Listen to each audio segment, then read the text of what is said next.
Tadi informasinya bahwa Pak Juan menulis buku yang baru dengan judul bagaimana membangun hubungan resep dalam berkeluarga, bagaimana ada hal-hal yang akan di-sharingkan nanti ke depan tentang keluarga, dan ini menyangkut tentang namanya sebuah kesatuan. Karena di dalam keluarga nggak akan terbentuk namanya sebuah keluarga, nggak akan terbentuk namanya sebuah keintiman hubungan dalam keluarga kalau tidak adanya sebuah kesatuan. Amin, percaya Bapak Saudara? Karena banyak yang terjadi adalah keluarga hancur karena katanya nggak ada kesatuan. Perusahaan yang udah mulai pecah kongsi karena nggak adanya kesatuan antara pemimpin yang satu dengan pemimpin yang lain. Gereja yang lagi rame ya diperbincangkan karena pemimpin gerejanya nggak bersatu dengan yang lainnya. Ketika gereja ini diteruskan oleh pemimpin berikutnya, terjadi perpecahan di dalamnya. Karena tidak ada kesatuan. Makanya judul khotbah sehari ini adalah Growing in Unity. Katakan sama-sama, Growing in Unity. Ya, kita mesti bertumbuh terus di dalam kesatuan. Karena hari-hari ini akan banyak terjadi hal yang mungkin di hadapan kita, bahkan kita sendiri mengalami bagaimana perpecahan sering terjadi. Ya, ini mulai muncul panitia-panitia Natal nih ya. Karena di Manado udah mulai berber begini biasanya masalahnya tentang Natal.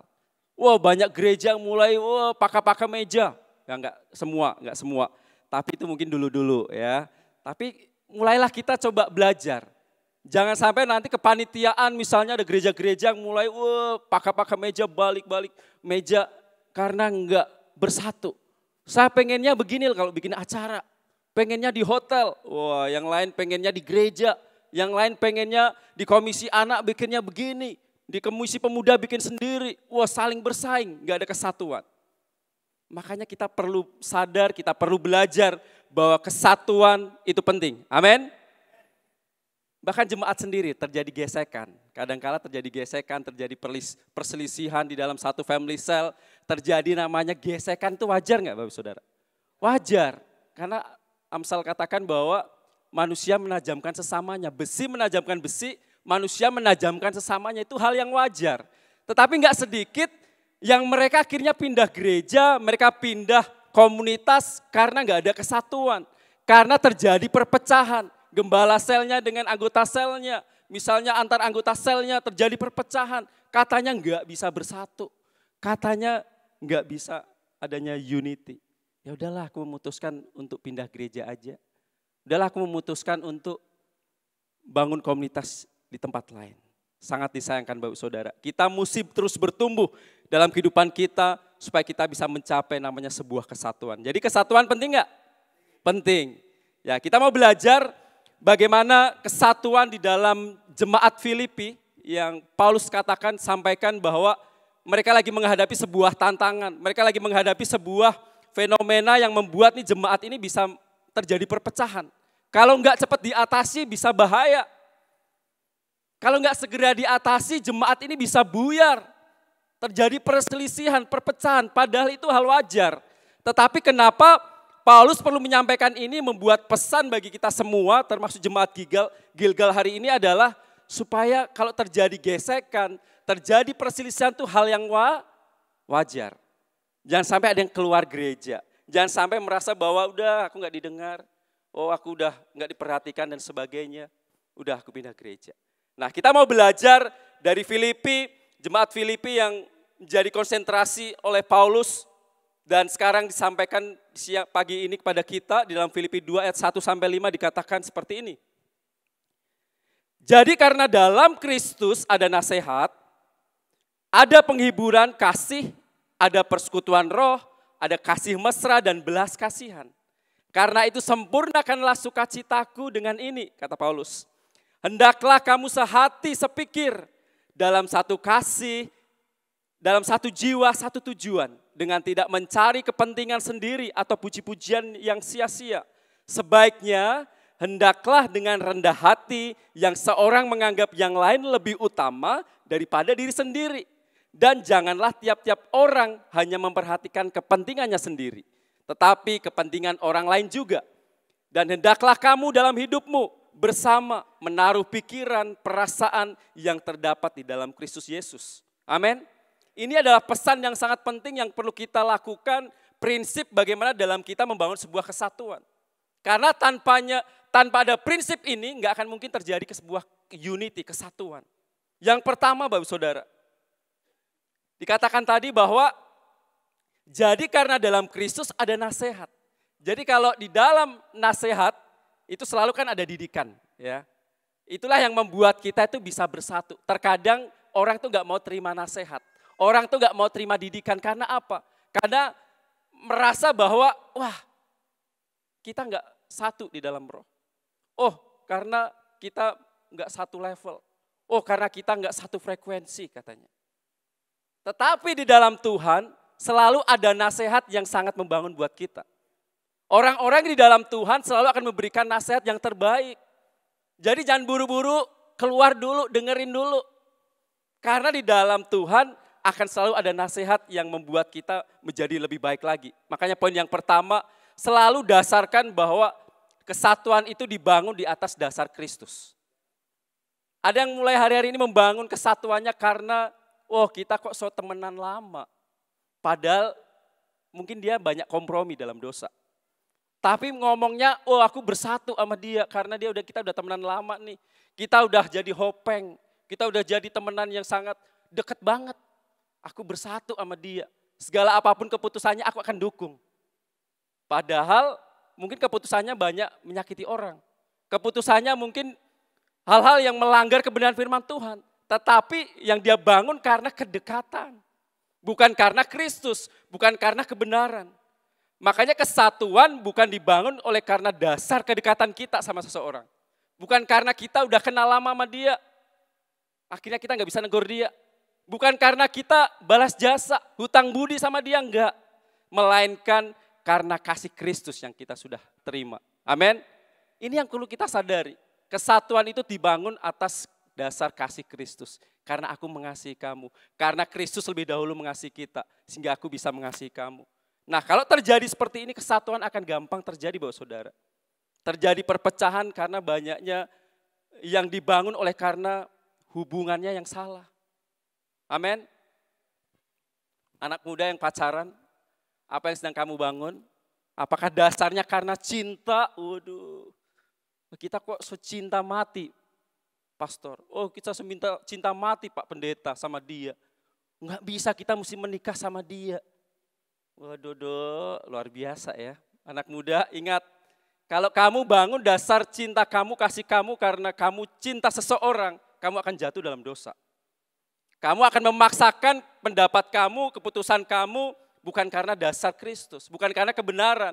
Karena kamu bisa melanggar dosa dan sebagainya kalau kamu gak mendasarkan cinta kasih kamu, hubungan kamu sama Tuhan. Amin. Efesus 4 ayat 3-6 dikatakan, berusahalah memelihara kesatuan itu di dalam roh oleh ikatan damai sejahtera. Satu tubuh, satu roh, sebagaimana kamu telah dipanggil kepada satu pengharapan yang terkandung dalam panggilanmu. Yaitu satu Tuhan, satu iman, satu baptisan, satu Allah dan Bapa dari semua. Allah yang di atas semua dan oleh semua, di dalam semua. Jadi ini yang perlu kita sadari. Kesatuan kita harus bangun di atas kebenaran Kristus. Tidak boleh kita bangun karena kedekatan karena seseorang. Yang terjadi apa? Terjadi karena kita hutang budi. Balas budi Pak. Kita sebanyak hubungan sama dia. Dia udah paling baik sama kita. Kalau kita dalam kesusahan tuh kita tuh ditolong sama dia. Jadi kita gimana ya kalau dia pendapatnya kita nggak bisa terima. Pasti kita akan terima. Ada masanya ketika terjadi konflik, masalah, hubungan retak. Kesatuan tidak akan bisa terbangun. Amin. Belajar sesuatu ya saudara? Ya mulailah kita belajar kesatuan itu dibangun oleh karena Kristus. Lalu yang kedua, kita perlu bangun kesatuan dikatakan kita mesti sehati, sepikir, satu kasih, satu jiwa dan satu tujuan. Tadi ayat di atas katakan.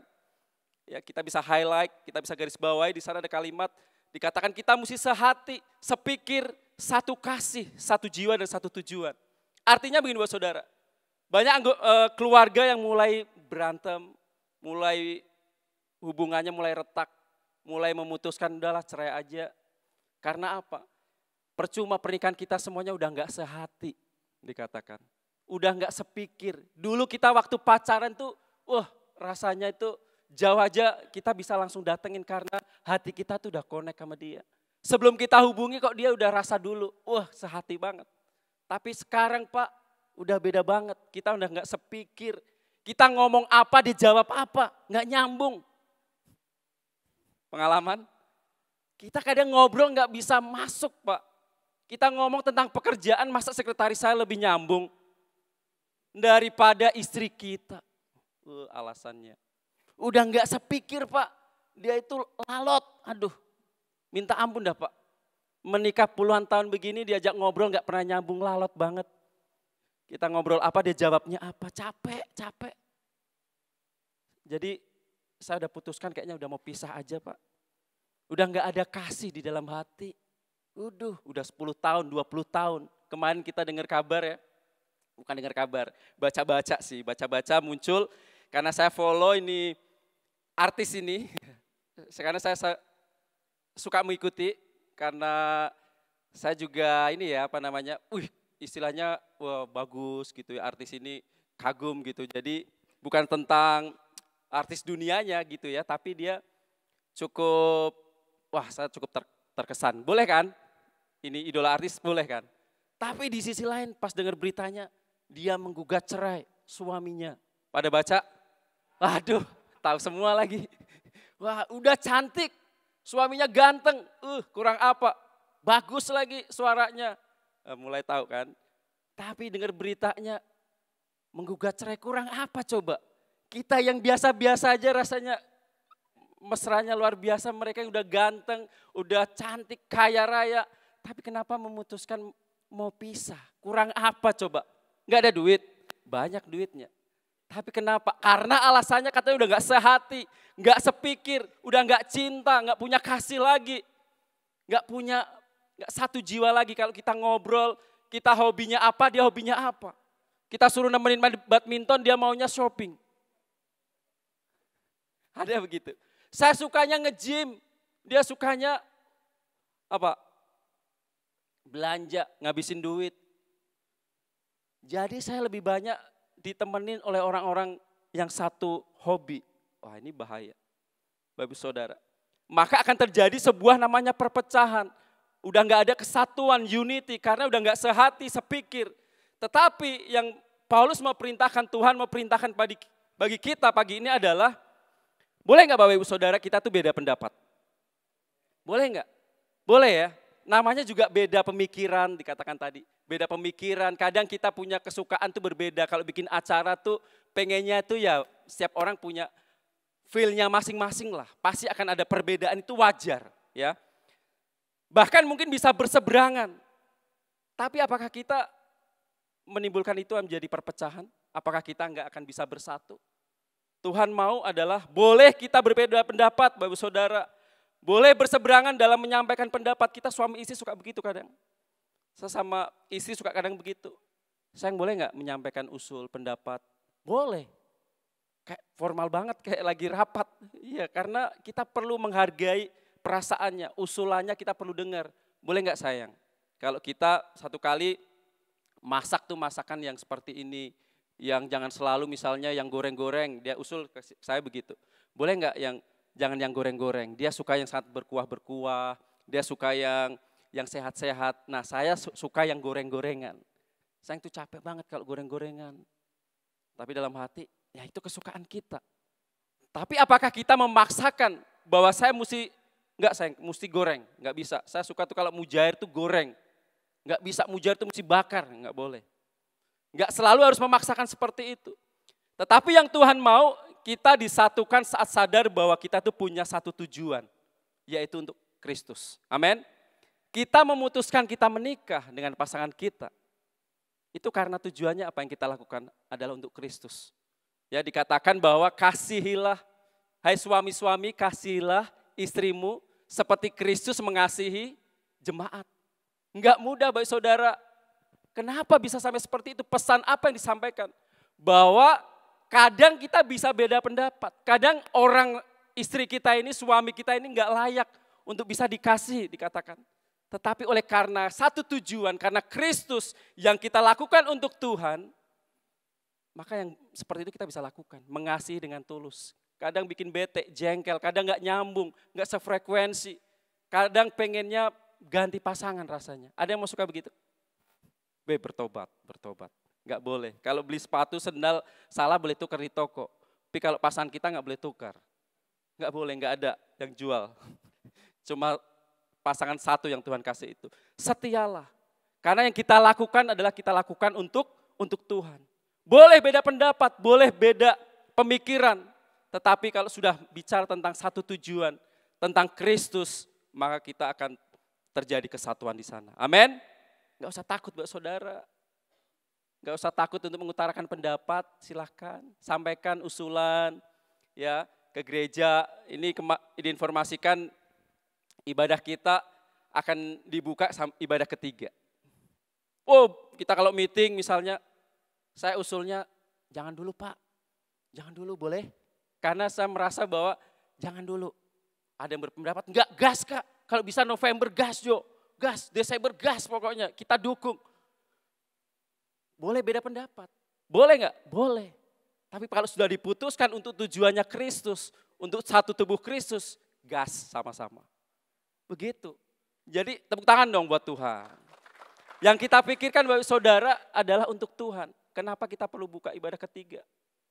Ya karena udah mulai penuh, mulai rasa kayaknya udah panas, sesak dan sebagainya. Kalau misalnya ada acara-acara khusus sudah nggak muat. Kalau kita kadang juga pelayanan kita jadi terbatas. Melihat Bapak Ibu Saudara udah kepanasan. Gimana cara solusinya? Apakah kita perlu lakukan sewa-sewa AC yang banyak supaya Bapak Ibu dingin? Enggak. Tapi ingin memberikan yang terbaik, pelayanan yang terbaik. Sehingga kita perlu buka ibadah yang ketiga. Tapi boleh beda pendapat, ada nggak setuju mungkin. Belum kuat, tim juga belum siap. Wah, tim ini semua ibadah 3 kali, semua gas terus ini dari kebaktian 1. Kita mesti datang dari jam berapa nih? Jam 6 sampai pulang nanti jam 3. Kurang 1 hari nih full di gereja. Ada yang merasa begitu, pasti ada dalam hatinya. Nggak berani nyampaikan, sampaikan aja. Tapi kita percaya kalau sudah diputuskan, kita tahu bahwa itu satu tujuannya untuk kemuliaan Tuhan. Kita mesti mendukung. Amin. Yang ketiga, wah keras Pak ya pagi-pagi. Yang ketiga disampaikan adalah poinnya tidak mencari kepentingan diri sendiri ataupun pujian yang sia-sia. 2 hal ini yang akan membuat kita bisa menghambat kesatuan, yaitu mencari kepentingan diri sendiri dan pujian yang sia-sia. Contohnya, ya kalau Bapak Ibu lagi dihadapkan sebuah masalah ya, dihadapkan ada kesempatan untuk kita bisa masuk ngelobi sebuah bisnis atau dalam pekerjaan kita. Wah, ini kayaknya cocok nih, ya. Padahal mungkin ini pekerjaan ini menyangkut orang lain, khalayak banyak. Tapi karena ini dia pikirkan bahwa ini bisa menguntungkan buat saya. Dia akan lakukan segala macam cara untuk memenuhi kebutuhannya. Supaya kepentingannya terpenuhi. Supaya dia mencari keuntungannya ini untuk dirinya sendiri. Dia lakukan segala cara untuk melakukan supaya dia mencapai tujuannya. Tuhan gak mau seperti ini.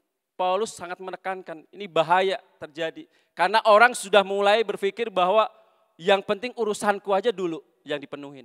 Urusan orang lain mah nanti aja. Ini akan terjadi perpecahan di mana-mana, bukan cuma di gereja. Di rumah tangga, dalam perusahaan akan terjadi. Karena orang udah mulai memikirkan kepentingannya sendiri, bukan lagi kepentingan orang lain.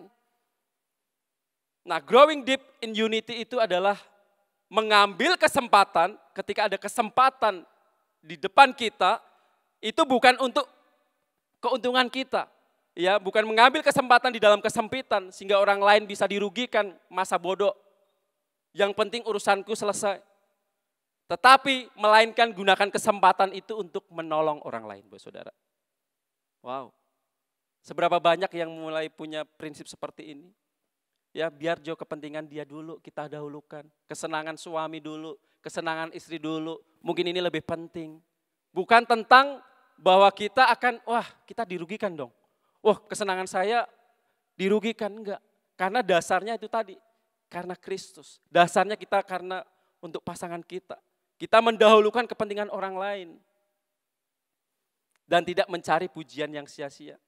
Manusia yang kita kejar selalu kan pujian terhadap manusia, benar nggak? Mau tampil semuanya bagus kayak gini, apakah kita benar-benar kita untuk Tuhan, untuk kepentingan bersama, atau untuk supaya kita itu, wow dipuji keren ya, wah khotbahnya, wah pujiannya luar biasa. Nah ini salah. Akan terjadi perpecahan yang terjadi seperti ini. Karena kepentingan sendiri diutamakan dibanding kepentingan orang lain, Bapak Saudara. Belajar sesuatu berat, biasa ya. Karena ini demi kesatuan, supaya kita satu tubuh Kristus tetap bersatu. Yang keempat, mendahulukan kepentingan orang lain, saya tambahkan adalah seperti ini. Natur dosa manusia itu adalah keegoan kita, benar nggak? Natur dosanya manusia itu mementingkan dirinya sendiri, egonya kita. Ya, tadi saya sampaikan bahwa segala sesuatu tentang aku. Contohnya aja, ini lagi tren. Kalau lagi pada selfie foto atau foto bersama, kira-kira yang Bapak Ibu lihat fotonya siapa? Ngaku. Sekalipun nih kita nih bapak-bapak cowok-cowok, pas foto bersama bersepuluh. Wah, cekrek. Kira-kira boleh lihat hasilnya? Kira-kira hasilnya bersama atau fotonya siapa yang dilihat? Fotonya diri sendiri. Itu natur kita. Natur kita mau melihat keakuan kita. Egonya kita pengen dilihat. Benar enggak? Kita jarang bisa mendahulukan kepentingan orang lain. Ini kalau ada orang seperti ini yang mendahulukan kepentingan orang lain dalam berfoto. Wah enggak apa-apa, kamu aja dulu. Biar aku yang fotoin. Langka nih orang-orang seperti ini. Langka. Dia perlu dimasukin museum. Karena yang ada, enggak kita dulu, gaya. Pas dilihat di zoom, wah blur. Dirinya sendiri yang blur, suruh foto orang lain lagi. Yang lain padahal bagus. Ada yang merasa seperti itu, ya perasaan kita bagus sayang. Enggak, kita gayanya kurang bagus. Mulai lagi terjadi perpecahan. Mulai lagi, kadang kita begitu sama istri. Sayang kita so bagus, gaya kita itu juga so bagus. Enggak sayang kabur, kita jelek gayanya, kurang pas. Kita mesti angle sebelah kiri, angle-nya kita sebelah kanan. Ada seperti itu. Padahal kita susah-susah so gaya so bagus, katanya enggak bagus dianya. Itu bisa terjadi karena natur kita itu adalah mengutamakan diri kita sendiri. Kepentingan orang lain mah nanti masa bodoh. Contohnya ketika Bapak Ibu masuk di lift, kalau di mall ya, di mall atau di hotel-hotel, atau di rumah sakit yang ada liftnya deh.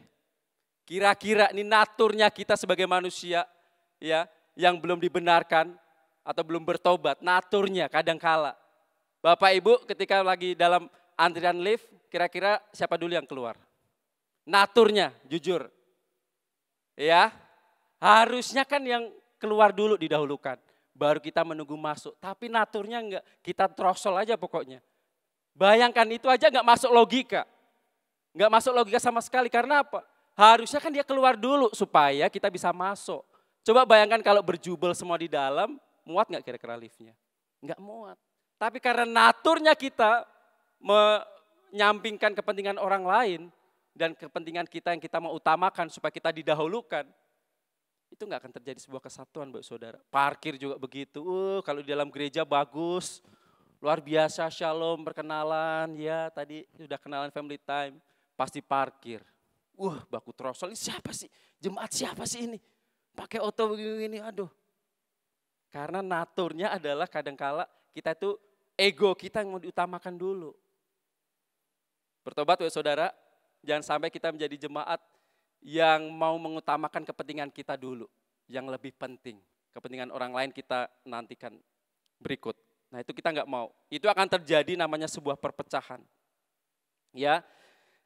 Dan yang terakhir adalah bagaimana untuk prinsip yang kita perlu lakukan supaya terjadi kesatuan di dalam satu tubuh Kristus. Pesan yang terakhir katakan adalah kita perlu menaruh pikiran, perasaan kita kepada Kristus.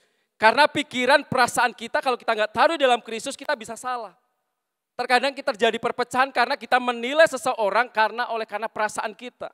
Oleh karena pikiran kita. Tapi asumsi kok begini. Kita so overthinking terhadap dia. Kita melihat, tapi istri kok harusnya begini. Seorang istri itu harusnya melayani suami. Suami itu harusnya seperti ini, banyak yang dituntut satu dengan yang lain. Karena menaruh pikirannya, perasaannya terhadap dirinya sendiri, bukan terhadap Kristus. Makanya pesan ini adalah penilaian kita terhadap orang lain tidak boleh berdasarkan perasaan. Benar nggak Bapak Saudara? Perasaan kita tuh bisa salah. Ya karena kita rasa-rasa kayaknya sih, tadi sih dia gini ya gitu. Rasa-rasanya sih tadi dia kayaknya rasa-rasa, jadi belum tentu yakin, belum tentu pasti. Karena perasaan bisa salah. Tetapi kita perlu dasarkan oleh kebenaran Kristus. Sebab perasaan bisa salah tetapi kebenaran Kristus itu mutlak. Jadi kalau kita menegur seseorang, nasihatin seseorang bukan karena perasaan. Karena perasaan bisa salah. Sudah dikasih muatan yang hal pribadi. Karena kebencian, karena sudah kepahitan sama dia. Sehingga kalau nasihatin orang, kita dapat pesan dari Tuhan. Tuhan bicara, kamu mesti bertobat, kamu mesti begini. Hal rohani, kenabiannya muncul. Padahal yang dilakukan ada muatan tentang hal pribadi. Makanya perjuangan kita, peperangan kita yang paling besar ada di dalam pikiran dan perasaan kita. Kalau kita nggak taklukkan di bawah Kristus, maka semuanya akan bisa membuat kita bisa terjadi perpecahan, Bapak Saudara. 2 Korintus 10 ayat 5 dikatakan, kami mematahkan setiap siasat orang dan merubuhkan setiap kubu yang dibangun oleh keangkuhan manusia untuk menentang pengenalan akan Allah. Dan kami menawan segala pikiran dan menaklukkannya kepada Kristus. Ini yang kita perlu bangun. Kita nggak boleh sekarang melihat manusia itu dari sisi hanya karena perasaan kita saja. Pikiran kita. Pikiran hati kita itu bisa salah, sangat bisa salah. Jadi hati-hati Bapak Ibu Saudara, jangan melihat orang lain, menilai seseorang oleh karena kita dekat sama dia. Sehingga kita melihatnya dia itu selalu hal yang benar. Sekalipun pemimpin kita itu bisa salah Bapak Ibu Saudara. Kalau kita hanya mengandalkan perasaan kita, mengandalkan pikiran kita, di mata saya dia benar. Padahal mungkin perlakuannya di luar sana berbeda. Nah kalau kita berdasarkan hanya pikiran dan perasaan kita, kita nggak akan bisa menilai dengan objektif. Makanya kita perlu menilai seseorang, melihat seseorang itu oleh kacamata Kristus, kebenaran Kristus. Saya tutup dengan satu kalimat bahwa kesatuan bukanlah hasil dari kesamaan. Ya, biasanya kan begitu. Kalau sudah pasangan suami istri katanya kalau jodoh hobinya sama-sama nonton. Nah kalau semuanya sama-sama nonton, terus bagaimana? Urusan di rumah gimana? Udah kita dahulukan nonton. Enggak ada yang ngurusin rumah. Karena kesatuannya itu dibangun oleh karena kesamaan. Nah itu salah Bapak Saudara. Kesatuan bukanlah hasil dari kesamaan. Melainkan kita sadar sekalipun kita itu berbeda, ya bisa beda hobi, beda pendapat, bisa beda penilaian, tetapi kita akan satu di dalam tubuh Kristus. Kalau kita semuanya udah menyangkut Kristus dah, apapun perbedaan itu menjadi satu. Karena kita punya satu tujuan, karena kita sadar bahwa kita disatukan di dalam Kristus. Roma 12 ayat 5. Demikian juga kita, walaupun banyak, ya ada yang mungkin dalam pelayanan ada yang asar, ada yang di belakang F&B yang jarang dicumu. Bahkan kalau di doa aja mungkin lupa ingat. Ya, nggak kelihatan pelayanannya Bapak Saudara. Mungkin kita di dalam keluarga nggak didengar. Setiap kali mengutarakan pendapat, sudah jong anak-anak. Sudah jong anak istri tahu apa leh. Kita yang lebih tahu, kita yang memimpin di rumah ini. Ya, demikian juga kita walaupun banyak adalah satu tubuh di dalam Kristus. Mungkin kita boleh berbeda-beda. Panggilan kita boleh beda-beda dalam pelayanan. Tetapi kita masing-masing adalah anggota seorang terhadap yang lain. Kalau Bapak Ibu Saudara, kalau misalnya tubuh ini nggak ada kepala, kira-kira gimana? Tubuh ini kita nggak ada kepalanya, kira-kira jadi apa? Monster ya. Nah kita ini dipersatukan oleh karena Kristus. Ada yang menjadi tangan, ada yang menjadi kaki, ada yang menjadi kepala. Semuanya mendukung untuk satu tubuh Kristus menjadi satu tujuan untuk kemuliaan Tuhan. Amin.